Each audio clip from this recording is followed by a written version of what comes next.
대전에 거주 중인 30대 중반의 여자입니다. 저는 기혼자입니다. 남편과는 주말 부부로 지내고 있어요.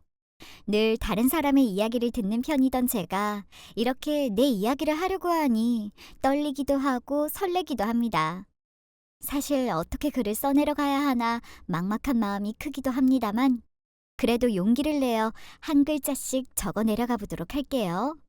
너그러이 저의 이야기를 들어주시길 부탁드리겠습니다. 저는 남편과 함께 공무원 시험을 준비했습니다. 둘 다 국가고시를 준비하던 와중에 만나게 되었죠. 결과적으로는 남편은 공무원이 되었고 저는 그 시험 준비하면서 공무원 입시 학원 강사로 빠지게 되었습니다. 새삼스럽게 사람 운명이 어떻게 흘러갈지 모른다는 말이 떠오르네요. 그렇게 저희는 직장을 자리 잡게 되며 결혼을 하게 되었습니다. 모든 게 완벽했어요. 그러나 한 가지 어마어마한 사랑의 장애물이 등장하고야 말았습니다. 여보, 오늘 도착하는 거지? 운전 조심해서 와야 해. 졸리다 싶으면 급하게 오지 말고 꼭 졸음 쉼터에서 쉬다가 와. 내가 우리 와이프 얼굴 보러 가는데 피곤할 리가 있겠어? 나는 자기 보러 가는 게 힐링하러 가는 거야. 걱정하지 마. 우리 자기 얼굴 드디어 보네. 사랑의 장애물이란 남편의 지방 발령이었습니다. 남편의 지방 발령으로 인해 저희는 의도치 않은 주말 부부가 되었지만요. 그나마 다행인 게 공무원이다 보니 주말은 정말 특이사항이 있지 않은 이상은 휴무날이어서 주말마다 꼬박꼬박 볼 수 있었어요. 주말 부부인 것 빼고는 어느 것 하나 서운하거나 부족한 것 없는 평화로운 결혼 생활이었습니다. 하지만 여기에도 또 다른 장애물이 등장했어요. 바로 시어머니였습니다. 남편은 자기 엄마임에도 불구하고 시어머니가 한국에 들어오는 걸 꽤 불편하게 여겼어요. 자기야, 정말 괜찮겠어? 정 그럴 것 같으면 그냥 말해줘. 나는 자기랑 장모님이 괜히 불편할까 봐 그게 되려 걱정돼서 그래. 불편할 것도 많네요. 뭐가 불편해? 어차피 어머니 당장 집도 구하셔야 하잖아. 당분간만 지내시는 건데 뭐 괜찮아. 남의 집 가서 어머님 지내시는 것보다 이게 나도 마음이 더 편해. 남편의 누나, 저희 신우는 결혼과 동시에 해외에서 살고 있었어요. 시모도 그 당시 신우 가족과 함께 해외에서 살고 있었죠. 그러다 대뜸 한국으로 돌아오고 싶으시다면서 혼자 한국행을 택했습니다. 신우가 한국에 있을 때 거주하던 집을 세준 상태라 세입자가 나가려면 한두 달은 시간이 걸리는 상황이 되었죠. 시모는 신우가 지내던 그 집으로 이사를 할 예정이었고요. 나는 싫어. 아니 내가 그 총구석에서 뭐 할 게 있다고 그리로 오래. 아우 노! 나는 서울에 있을래. 나는 도시가 좋아요 아들. 너 정말 이럴래? 내가 뭐 어쨌다고 그래. 여기에 엄마 친구들 다 있는 거 너도 알잖아. 너희 신혼집에 당분간만 있으면 되지. 안 그래? 사실 처음에 시모가 귀국한다고 했을 때 남편은 저를 생각해서 시모한테 자기가 있는 지역으로 내려와서 함께 지내자고 했어요. 솔직히 저로서도 갑자기 그것도 남편도 없는 집에 시어머니와 단둘이 살 자신도 없었고요. 시골은 질색이라면서 시어머니는 한사코 서울에 남을 거라고 억지를 부리셨죠. 결국은 저희 친정엄마가 의견을 내셨어요. 괜히 복잡하게 일할 것 없이 일단 사부인만 괜찮으시다면 우리 건물에서 잠시 지내시라고 해. 아유, 그게 뭐 얼마나 어려운 일이라고. 한번 여쭤봐라. 저희 친정엄마는 건물을 소유하고 계셨습니다. 원룸 건물을 말이에요. 친정엄마는 시어머니만 괜찮으시다면 마침 공실이 있으니 그곳에 잠시 머무르시라는 거였죠. 저는 괜히 그러지 말라고 말씀드렸지만 엄마는 저를 위해서 당신의 건물을 희생하셨습니다. 상견례 때 이미 시어머니가 보통 사람은 아닐 거라는 걸 예상하셨었대요. 그래서 저를 위해서 엄마 건물을 희생하신 거였죠. 남편이나 저나 친정엄마의 배려로 마음의 짐을 덜어낸 셈이었죠. 그런데 철딱선이라고는 정말 눈꼽만치도 없는 저희 시모는 귀국하기 전부터 상놈짓을 부리기 시작했습니다. 여보세요? 어머, 얘! 잤니? 네. 어머니 지금 새벽이에요. 이를 어째 마이 미스테이크. 아니, 방사진 좀 보내라니까 왜 아직도 소식이 없어? 침대는 좋은 거니? 아유, 나 허리가 예민해서 매트리스는 특히 신경을 써야 해. 어머니, 제가 사진 카톡으로 보내드렸어요. 어머니, 저 아침에 일찍 나가야 하는데 한국 시각 생각해서 전화해주세요. 시어머니는 저런 사람이었습니다. 아니, 상식적으로 말이 되는 행동인가요? 자기가 깨어있으면 남들도 다 깨어있는 줄 아는 건지 기본적으로 시차 생각해서 전화해야 하는 거 아닌가요? 어쨌든 시모는 밤이고 낮이고 자기가 지내게 될 방 내부 사진과 매트리스, 방 컨디션이 어떠냐 질문 세례를 계속 퍼부었죠. 어머니, 안 그래도 저희 엄마가 최대한 많이 신경 써주셨어요. 그리고 매트리스 이런 건 어머니가 직접 와서 누워보시고 바꾸시는 게 낫죠. 필요하면 그때 오셔서 오빠한테 연락하시면 돼요. 내일 봬요. 저거는 당해본 사람만이 알 수 있는 감정입니다. 시어머니는 한국에 들어오기 전날까지 계속 저렇게 난리였다니까요. 말도 안 되는 요구에 휘둘렸다가는 계속 시달릴 것 같아 버릇없는 며느리로 보이든 말든 할 말은 정확히 하고 선을 그었습니다. 저도 학원을 운영하면서 다양한 사람도 만나보고 특히 학부모들을 상대하면서 겪은 경험이 많았기에 인간관계에서는 무조건 적정선을 긋는 게 필요하다고 생각하는 사람이었거든요. 다행히 시모가 오는 날이 주말이어서 남편이 시모를 모시고 왔죠. 첫날이니만큼 친정엄마와 함께 저녁 식사를 하며 서로 오랜만에 인사도 하고 나름 평화롭게 지나가는 듯 했습니다. 음식이 입맛에 좀 맞으시나요? 사부인, 지내시면서 불편한 거 있으시면 연락해주세요. 저희 관리 직원분한테 얘기해서 바로바로 도와드릴게요.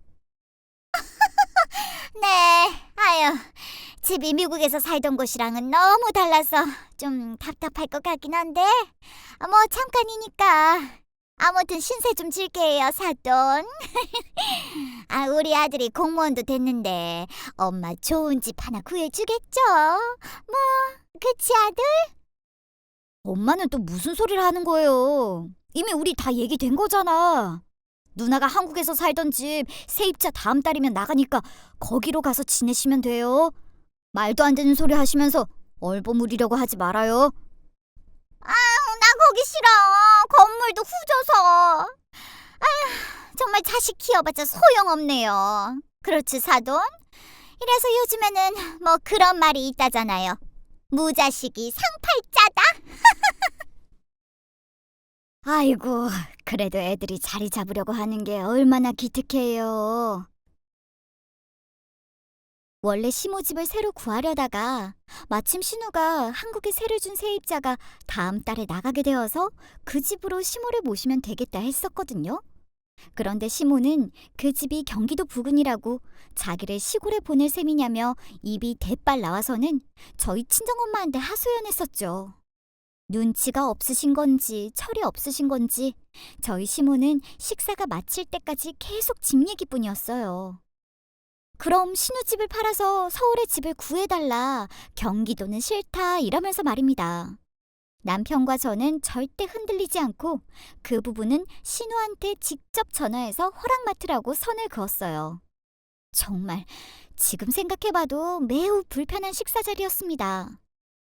자기야, 앞으로 엄마 용돈은 내가 드릴 테니까 자기는 신경 쓰지 마. 알았지? 그리고 이거 장모님 드려. 장모님 가뜩이나 신경 쓰실 일 많은데 엄마까지 신세지니까. 알았지? 아까 내가 드리니까 안 받으시더라고. 아무튼 자기가 평일에는 조금만 신경 써줘. 우리 엄마 무슨 사고를 치고 다니실지 몰라. 나 솔직히 말해서 엄마랑 당신이랑 장모님만 두고 내려가는 거 너무 불안하고 마음에 걸린다.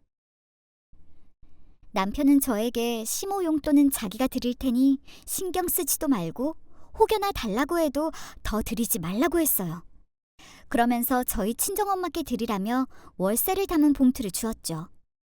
아무리 결혼을 했다고 해도 낼 건 내야 한다는 사람이라 자기가 장모님께 죄송해서 받아달라고 계속 봉투를 드렸는데도 엄마가 한사코 거절하셨다는 거였어요. 참, 중간에서 난처하더군요. 받기 싫으시다고 하시는 거 꾸역꾸역 친정엄마한테 드렸습니다. 저도 내심 불편하기도 했고요. 그래서 시어머니가 머무르시는 동안 월세는 저와 같이 나눠서 내자고 남편한테 제안했습니다. 그래봤자 한두 달이니까요. 어머니가 지내시는 비용 내는 거잖아. 그럼 나도 같이 내자. 용돈은 당신 말대로 당신이 챙겨드리고 대신 월세는 나랑 같이 내자. 나도 당신이 우리 엄마 신경 쓰는 것처럼 어머니 지내시는 거 마음 쓰여. 알았지? 내가 장가는 잘 갔네. 어쩜 이렇게 속이 깊냐? 그걸 이제 알았어. 그러니까 잘해. 알았어? 시모의 귀국으로 남편, 저희 친정엄마, 시누이까지 모두가 다 정신이 없었어요. 정작 당사자인 시어머니는 천하태평이었지만 말입니다. 저희 시어머니는 귀국 다음 날부터 여기저기 온갖 곳을 다 돌아다니셨어요. 어딜 그렇게 다니셨냐고요? 친구분들을 만나러 서울의 구석구석을 그렇게 열심히 다니실 수가 없었습니다. 정확히 여기서부터가 문제의 시작이 되었어요. 시모가 만나는 친구분들은 일명 사모님들이었습니다. 시아버님이 살아계실 당시만 해도, 아니 정확히 말하면 시아버지가 돌아가시고 나서 몇 년간은 시댁도 꽤 부유했었대요. 그러다 보니 시모의 인맥 대부분이 부유층이었죠. 물론 지금도 시댁이 어려운 형편은 아니지만 이전에 비하면 많이 아끼고 살아야 하는 편입니다. 시아버지가 남겨두고 가신 재산을 시모가 주식으로 꽤나 날린 상태였거든요. 아무튼 그런 부유층 사람들과 어울리다 보니 한 번 나가는 식사 자리만 해도 한 끼에 몇십은 그냥 깨지는 자리였습니다. 그래요. 오랜만에 친구들 만나서 회포도 풀고 좋은 곳 가서 좋은 음식 드실 수도 있죠. 그런 것 가지고 제가 글을 쓰진 않았을 거예요. 헤이, 스톱! 여기 내가 낼게. 나 오랜만에 한국 왔잖아. 오케이? 시어머니의 씀씀이가 문제였습니다. 시모는 계산을 당신이 안 하면 마치 무슨 큰일이라도 난다고 생각하는가 보죠? 어떻게든 자기가 계산을 해야 하는 사람이었습니다. 돈이 얼마가 나오던 말이에요. 시모 지갑에 들어간 돈은 그게 얼마가 됐든 간에 눈 깜짝할 새에 사라지고 말았죠. 한 번은 친구를 만나러 나간다고 했던 시모가 전화해서는 통장에 돈 좀 보내라고 하는 게 아니겠어요? 지금 기억하기로는 한 40만 원 정도 되었던 것 같네요. 무슨 일이 있는 건가 싶어 연유를 물어도 계속 대답을 안 하시니 저의 걱정은 배가 되었죠. 어디 계세요, 어머니? 급한 일이시면 제가 그리러 갈게요. 한국에 들어온 지 얼마 되지도 않은 상태이신데 혹시 말 못할 일이라도 생기신 건 아닌가 싶어 시어머니가 있는 장소로 향했습니다. 부랴부랴 도착한 장소는 식당이었습니다. 한눈에 봐도 비싼 식당이었죠. 시어머니는 식당 앞 주차장을 서성이고 있었습니다.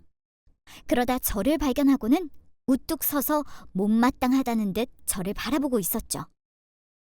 그냥 돈이나 빨리 보내지. 너는 뭘 여기로 온다고 한 거야? 아휴, 정말 내가 창피스러워서 아무 일 없어. 바깥 계산해야 하는데 호진이 녀석이 준 카드에 돈이 없어서 그랬지. 아휴, 걔는 정말 왜 그렇게 애가 손이 작은 줄 몰라. 아우, 됐다. 얼른 가봐. 아니, 철이 없어도 왜 그렇게 없는 건지 겨우 밥값 계산하려고 그 돈을 보내달라고 하셨다니. 금액이 얼마고 이런 거를 떠나서 시모의 태도에 화가 났습니다. 돈만 휙 빼앗아서는 돌아가려는 시모를 붙잡아 세웠습니다. 그리고는 시모의 손에 들린 돈을 다시 빼앗았어요. 혹시나 가게 안에 들릴까 큰 소리는 못 내고 시모는 속삭이듯 제게 다그쳤습니다. 돈 다시 내놓으라고 말이죠. 싫어요, 어머니. 저 이 돈 못 드려요. 뭐? 너 빨리 안 내놔? 아니, 정말 얘가 왜 이래? 너 자꾸 이럴 거야? 아까워서 그래? 내가 호진이한테 받아서 주면 될 거 아니야, 주면. 돈이 아까워서가 아니라요. 제가 봤을 때는 또 어머니가 내시겠다고 하신 것 같은데 오늘은 친구분들한테 식사 대접 받으세요. 서운하게 생각하지 마시고요. 어머니, 그이랑 형님이 어머니 용돈 적게 드리는 것도 아닌데 매번 용돈 부족하신 거 이거 문제 있는 거예요. 어머님, 그 돈 죄다 친구분들이랑 만나시면 밥값 내시고 술값 내시고 그런 것도 한두 번이죠. 너무 막무가내로 돈을 쓰시잖아요. 제가 지금 말씀드린 것 중에 틀린 것 있어요? 없잖아요, 어머니. 시모는 제 말을 듣고는 기가 찬다며 남편한테 전화했습니다. 네 마누라가 지금 자기를 개망신 주려고 한다면서 말이죠. 남편과 전화통화를 하던 시모는 전화기에 대고 버럭 화를 내더군요. 무서울 거 하나 없었습니다. 누가 봐도 시어머니의 행동이 잘못된 것이었고 저는 그걸 바로잡으려 했을 뿐이었으니까요. 뭐야? 야! 너는 그럼 이 엄마 체면이 있지? 거지처럼 얻어먹고 다니란 얘기야? 됐어, 끊어! 하여간 아들놈 소용없다니까? 통화 내용을 듣지 않아도 뻔했습니다. 아마 남편이 돈을 드릴 수 없다고 했겠죠. 안 그래도 저랑 남편은 시모의 씀씀이 때문에 한참 얘기를 나누곤 했거든요. 시모는 아주 며느리랑 아들이 자기 개망신 주려고 작정을 한 모양이라며 저한테 화풀이하고는 식당으로 쏙 들어가 버렸습니다. 니들이 자기 체면은 생각도 안 한다면서 말이죠. 어머니, 그렇게 노여움만 하시지 마시고요. 저나 그이가 어머니 체면 무시하려는 게 아니라 어머님께서 돈을 너무 막무가내로 쓰시니까 말씀드린 거예요. 시모는 제 말을 귓등으로도 안 듣고는 모르는 사람인 양 안으로 들어가 버렸어요. 아무리 이해하려고 해봐도 저와 남편의 생각으로는 도저히 이해가 안 되는 시모의 씀씀이었습니다. 심지어 자기 사업하시고 건물에 세를 주고 계시는 저희 친정엄마도 시어머니처럼 돈을 쓰지 않으세요. 오히려 쓸 때 쓰고 평소에는 검소하신 편이죠. 남편과 제가 그렇게 얘기를 했는데도 불구하고 시모의 씀씀이는 나아지지 않았습니다. 희한하게 밖에서는 그렇게 좋은 사람들이 자기 식구한테는 인색한 경우가 있잖아요. 저희 시모가 딱 그런 케이스였습니다. 정말이지 웃긴 게 뭐냐면요.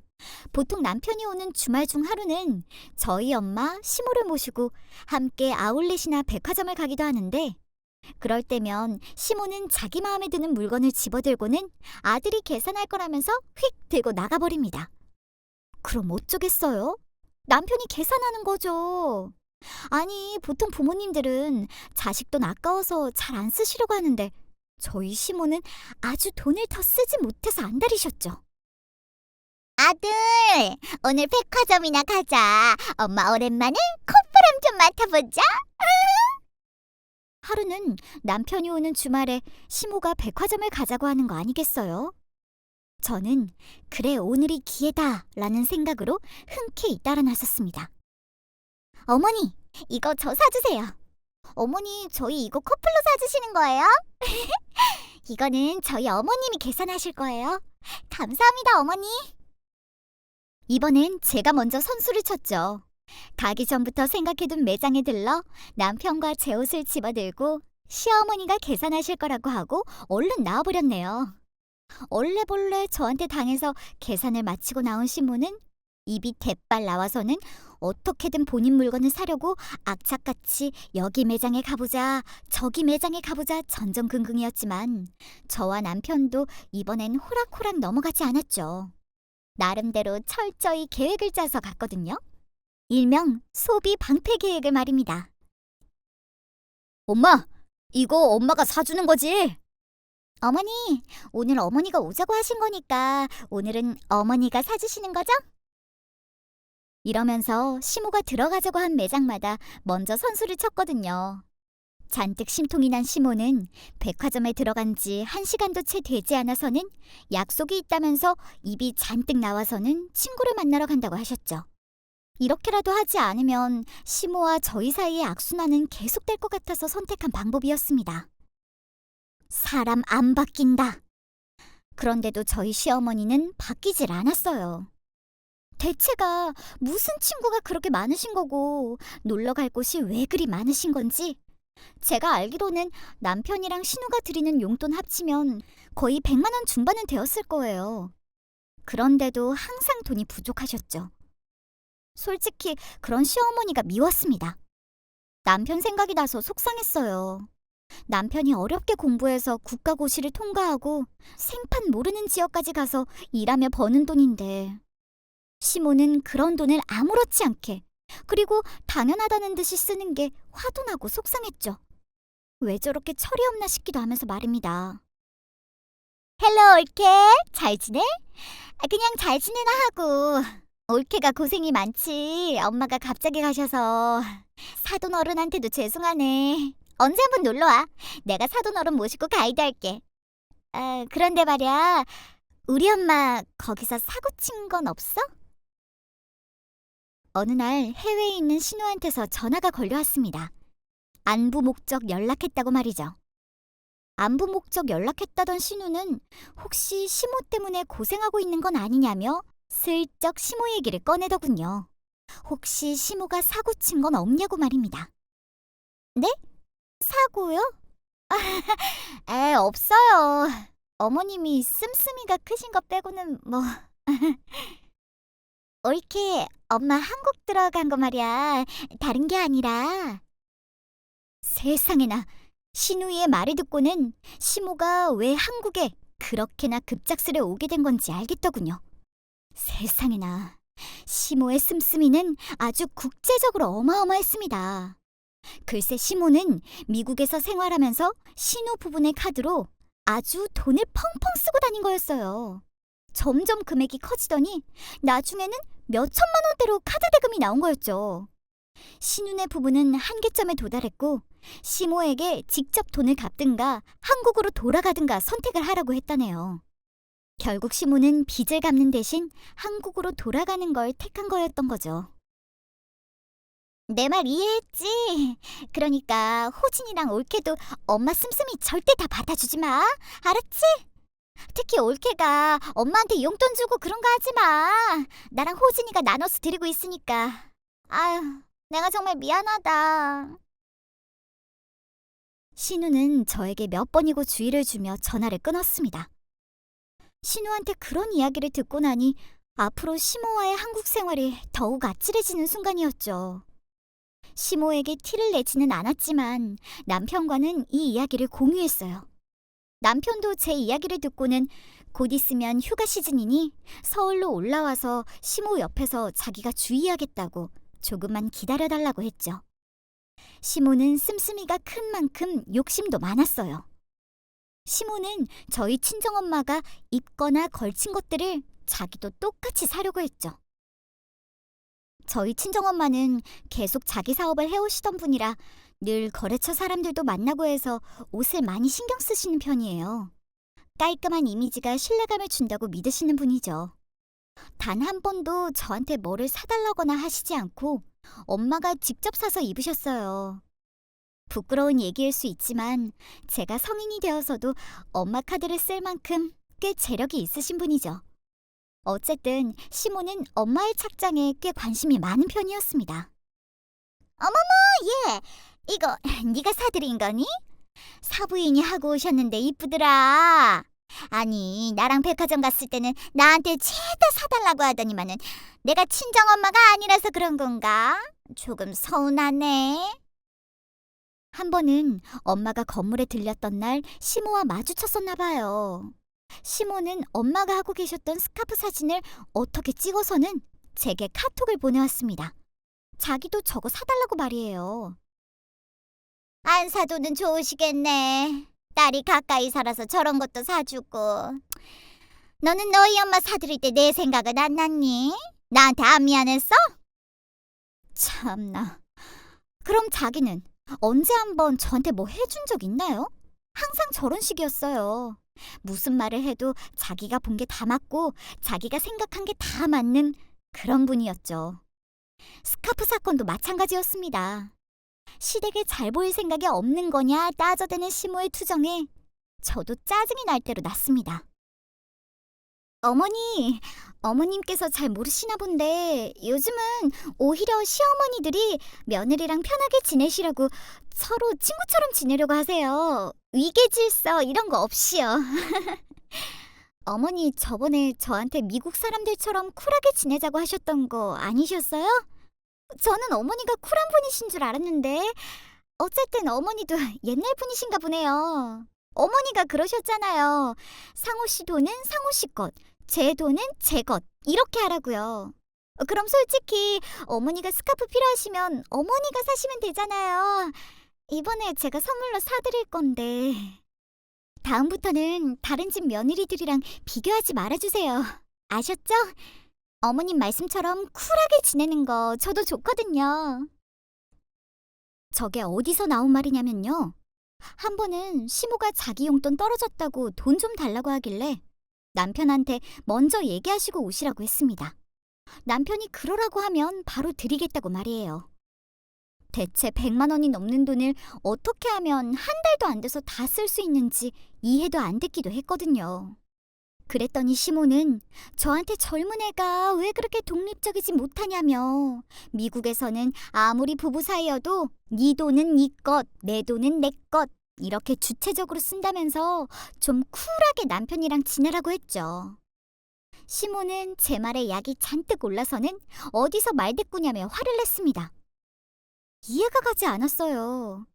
당신이 먼저 쿨하게 좀 살자고 해놓고는 왜 이럴 때는 며느리 노릇을 안 하느니 마느니 하는 건지 이해가 되지 않았죠. 시어머니에게 시달릴 때마다 저는 그저 얼른 남편이 근무하는 학교가 방학이 되어서 서울로 남편이 오길 바랬습니다. 심서방 오면 너희 둘 다 집으로 좀 와라. 남편이 돌아오던 그날 평소와 달리 화가 난 듯한 친정엄마는 남편이 오는 즉시 친정집으로 오라고 했어요. 그날 저녁 저와 남편은 바로 친정으로 향했고 엄마께 이야기를 듣는 남편의 고개는 계속 푹푹 숙여지고 있었습니다. 시무가 들어오고 나서 세입자들이 엄마한테 민원 연락을 자주 하기 시작했다고 했어요. 대체 어떤 내용으로 민원이 들어오냐 했더니 건물주가 두 분이신 거냐, 집주인이면 다냐, 밤늦게 시끄러워 죽겠다. 이런 식의 민원이었죠. 알고 보니 시모는 이따금 당신 지인들을 초대해서는 밤새 술 마시고 떠들고 했던 모양이었어요. 그것도 뭐 미국 문화를 따라한 건가 보죠? 아무튼 소음을 견디다 못한 다른 세입자가 찾아가서 따지자 자기가 여기 집주인인데 그 정도도 맘대로 못하냐며 적반하장 태도를 보였다는 거죠. 참다 못한 세입자는 그날 사건으로 엄마한테 전화해서 나가겠다고 당장 보증금을 돌려달라고 했고 저희 친정엄마가 그 사람한테 시모 대신 사과를 하고 보증금도 바로 빼서 돌려줬다고 했습니다. 저기 사돈 혼자 지내시는 건물도 아닌데 늦은 시간에 고성방가는 줄여주셨음 합니다. 그리고 세입자들이 집주인이 2명이냐고 하던데 혹시 다른 세입자분들한테 그렇게 말씀하셨나요? 정말로 사돈이 그렇게 말씀하셨어요? 당연하죠. 집주인이라고 했어요. 맞는 말 아닌가요? 우리 호진이가 이 집 사위인데 그럼 당연히 저도 건물 주인이나 마찬가지죠. 어차피 나중에 애들한테 물려주실 거 아니에요? 친정엄마의 말을 들은 남편은 엄마한테 연신 죄송하다고 사과를 했습니다. 저한테도 말이에요. 엄마는 웬만하면 집을 빨리 구해서 나가시는 게 서로 좋을 것 같다고 얘기했고 남편도 알겠다고 하며 저와 함께 친정집을 나섰습니다. 남편은 그날 저녁 시모한테 찾아가 한바탕을 하고 왔어요. 당장 다음 주에 누나 집 세입자가 이사하니 군말 하시지 말고 이사할 준비하시라고 말입니다. 역시나 시모는 끝까지 서울에 남을 거라고 고집을 부렸죠. 자꾸 이럴 거야 정말? 엄마 자꾸 이렇게 하면 누나한테 다시 돌아가든가 해. 어머머 얘 말하는 것 좀 봐. 너 자꾸 그런 식으로 엄마 협박할 거야? 그리고 내가 너희 누나한테 왜 가? 안 가. 나도 어차피 너희랑 같이 살 생각 없다니까. 그냥 너희 누나 집 팔아서 서울에 내 집 구하면 되잖아. 그게 말처럼 쉬워? 뭐 애들 소꿉놀이 하는 거야 지금? 서울집이 어디 한두 푼이야? 그리고 누나 집을 왜 엄마 마음대로 팔아? 어쨌든 난 미리 얘기했어. 더는 사고치지 말아요. 시모가 고집을 부리든 말든 남편은 못을 박아두고 돌아왔습니다. 그러고 나니 시모가 조금은 잠잠해지는 듯 했어요. 시모와 남편이 대판하고 이틀 정도 지났을까요? 친정엄마한테 또다시 연락이 왔습니다. 엄마 말로는 전전날이 월세가 들어오는 날인데 가구 절반 이상이 월세가 들어오지 않아서 기다리다가 오늘에서야 세입자들한테 연락을 해봤다. 그런데 다들 하나같이 월세를 냈다고 하더라. 엄마는 받은 적이 없는데 라는 내용이었죠. 나도 난감해서 그래. 아무리 생각해도 이런 일이 생길 수가 없잖아. 안 그러니? 내가 안 그래도 다 확인했는데 안 들어왔다니까. 아휴, 이거 정말 이게 무슨 일이야. 안 그래도 혹시 자기가 착각하는 건가 싶어 친정엄마는 다른 통장 입금 내역도 다 뒤져보고 했는데 어느 곳 한 군데서도 월세 관련 내역은 발견하지 못했다는 거였죠. 정말 귀신이 고칼 노릇이었습니다. 다들 그 돈을 보냈다는데 정작 받아야 할 당사자는 받지 못한 상황이니 말이에요. 이숙희 분한테 보냈습니다. 타이밍이 좋았어요. 마침 한 세입자가 통장 내역 그리고 예금주가 찍힌 입금 명세를 캡처해서 엄마한테 보냈고 그제야 저희는 그 돈이 어디로 간 건지 알 수 있었죠. 그 돈뿐만 아니라 모든 월세가 어디로 갔는지 말입니다. 여러분은 혹시 예상이 가시나요? 저는 절대 아니길 바랐어요. 제발 아니길 바랐죠. 하지만 예상은 빗나가지 않았습니다. 여러분이 예상하신 게 맞아요. 네, 바로 저희 시어머니한테 간 것이었습니다. 남편과 그 난리를 치고도 시모는 선을 넘었던 거죠. 다른 집 월세까지 가로챈 것이었습니다. 대체 왜 시모한테 월세가 들어갔나 했더니 시모가 자발적으로 세입자들한테 자기 계좌를 안내한 거였어요. 월세 입금일이 변경되었다면서 말입니다. 기존에 엄마가 받던 일자보다 하루 늦게 바꿔서 말이에요. 정말 어이가 없었죠. 어머니, 안에 계시죠? 내가 정말 못 살아. 사돈! 사돈! 세입자의 얘기를 듣자마자 친정엄마와 저는 시모 집을 찾아갔습니다. 남편은 일단 오지 말라고 했죠. 남편이 시모를 받다가는 뭔가 큰일이 날 것 같았거든요. 우선 엄마랑 내가 잘 해결하고 전화하겠다고 기다리라고 말입니다. 남편은 그날도 저희 친정엄마한테 연신 고개 숙여 죄송하다는 말을 반복했죠. 아이고, 이상한 소리 하지 마라. 자네가 왜 죄송해. 자네 잘못 아닌 거 알아. 다만 오늘 일 해결되면 어머니 모시고 다른 곳으로 가는 게 낫겠어. 아무래도 이렇게 더 지냈다가는 서로 얼굴 붉힐 일만 많아질 것 같아. 친정엄마는 남편 잘못이 아닌 것 안다. 다만 시모 거처를 옮겨달라고 얘기를 했죠. 남편도 알겠다고 했고요. 엄마와 제가 한 30여 분 기다렸을까요? 건물로 들어서는 시모의 콧노래 소리가 들렸습니다. 시모를 발견한 저는 시모를 향해 소리쳤어요. 시모는 저희를 보고 짐짓 당황한 눈치였죠. 시모는 쇼핑을 한가득 했는지 양손 가득 쇼핑백을 들고 왔죠. 친정엄마는 차분히 시모한테 이야기했어요. 거처는 옮겨주고 세입자들한테 받은 돈을 돌려달라고 말이죠. 방귀 낀 놈이 성낸다고 시모는 되레 화를 내기 시작했습니다. 뭐라고? 아니, 지금 사람을 뭐로 보고 그런 말도 안 되는 얘기를 하는 거예요? 정말이지 어이가 없어서. 사부인, 지금 저한테 실수하시는 거예요. 앞으로 따님 고생하는 거 보고 싶어요? 나는 할 말 없으니까 돌아가세요. 세상에 겨우 이딴 코딱지만한 집 한 칸 쳐놓고서는 어디서 사람을 깔보기는? 시모는 성을 잔뜩 내고는 집 안으로 휙 들어가 버렸죠. 저도 저 때부터는 똑같이 나가야 하는 사람이구나 라는 생각이 들었고 그 자리에서 남편한테 전화를 걸었습니다. 스피커폰으로 바꿔둔 채 말이에요. 이혼하자. 이혼하자고. 내 말 알아듣고 있는 거야? 나 너희 엄마 때문에 너랑 못 살겠으니까 이혼해. 너희 엄마 때문에 내가 우리 엄마한테 미안해 죽겠어. 알아? 일부러 시모가 있는 집안까지 소리가 들리도록 아주 크게 얘기했습니다. 남편은 제 얘기에 울며 불며 이혼은 안 된다고 애원을 했죠. 저는 다 필요 없다고, 나 너희 엄마 때문에 너랑 같이 못 살겠다고 더 세게 얘기했어요. 저희 친정엄마는 미동도 없으셨죠. 왜냐고요? 다 이유가 있었습니다. 저랑 남편, 친정엄마 이렇게 셋이 다 미리 말에 맞춰두고 전화한 거였거든요. 시모가 저렇게 나올 거라고 예상을 하고 남편한테 혹시 어머니가 인정하지 않으시거나 하면 당신한테 전화해서 이혼하자고 하겠다고 말입니다. 시모는 그제야 사태 파악이 되었는지 굳게 잠갔던 문을 열고 나와 제 핸드폰을 낚아채곤 전화를 끊어버렸습니다. 지금 뭐 하는 거야? 왜 생사람을 잡아? 너 정말 웃기는 애다. 아니, 내가 뭘 어쨌다고 지금 우리 호진이한테 이러는 거야? 너 지금 이게 뭐 하는 짓이니?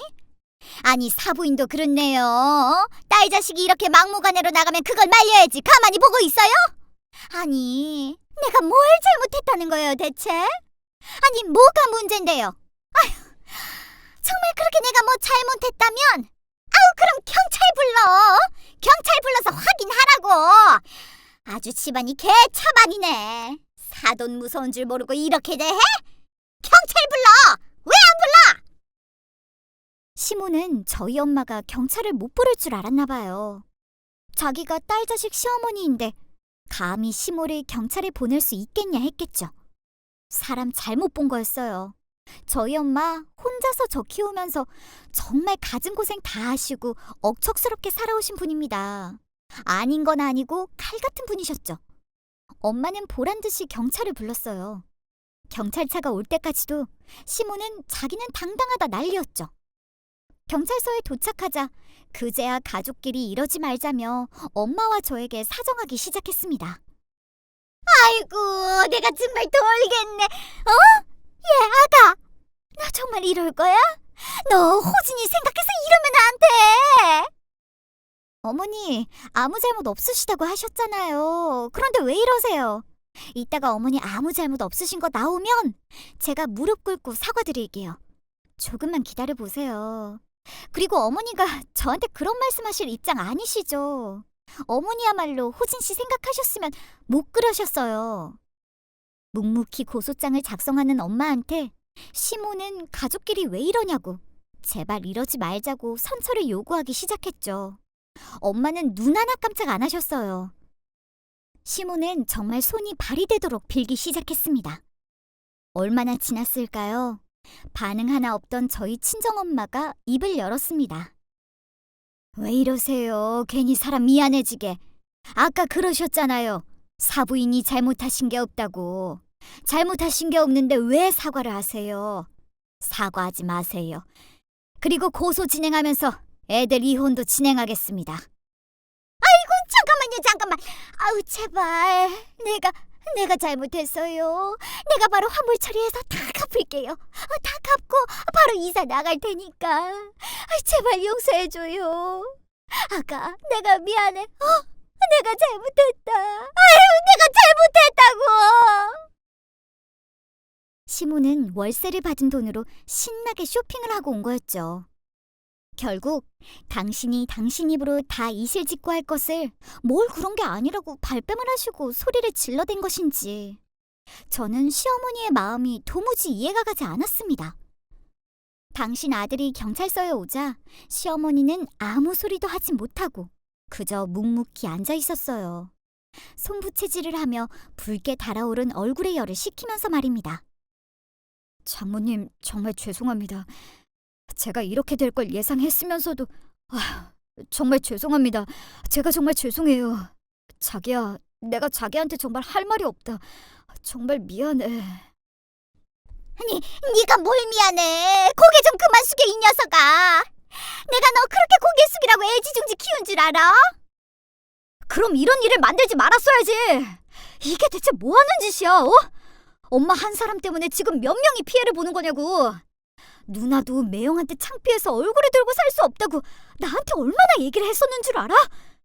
제발 철 좀 들어, 엄마. 철 좀. 남편은 시어머니한테 소리를 질러댔어요.